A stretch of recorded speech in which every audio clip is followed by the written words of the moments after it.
টাকা ধার দেয়া বা নেয়া অত্যন্ত সংবেদনশীল একটা বিষয়। তাই টাকা ধার নেয়ার পর সম্পর্ক ভালো রাখার জন্যে এই বিষয়গুলো মেনে চলুন। ১. নির্দিষ্ট সময়ে টাকা ফেরত দিতে হবে। এই বিষয়টা সিরিয়াসলি মাথায় রাখুন।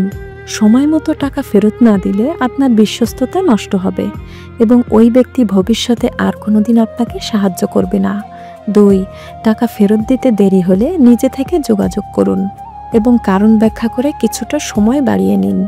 ৩. পাওনাদার ফোন করলে ফোন রিসিভ করুন।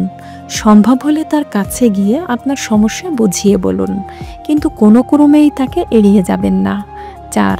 আপনি যদি পাওনাদারকে ম্যানেজ করতে পারেন তাহলে আগের টাকা ফেরত না দিয়েও পুনরায় টাকা নিতে পারবেন, কিন্তু তাকে এড়িয়ে চললে সে প্রচণ্ডভাবে ক্ষেপে যাবে।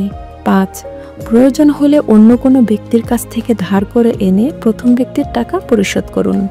৬. যদি পুরো টাকা একসাথে দেয়া সম্ভব না হয় তাহলে তার অনুমতি নিয়ে ভেঙে ভেঙে পরিশোধ করুন। ৭. টাকা ফেরত দেওয়ার সময় তার প্রতি কৃতজ্ঞতা প্রকাশ করুন এবং ভবিষ্যতে টাকা ধার করা এড়িয়ে চলুন। ৮. সুযোগ পেলে তাকেও সাহায্য করুন, এতে সম্পর্ক আরও গভীর হবে।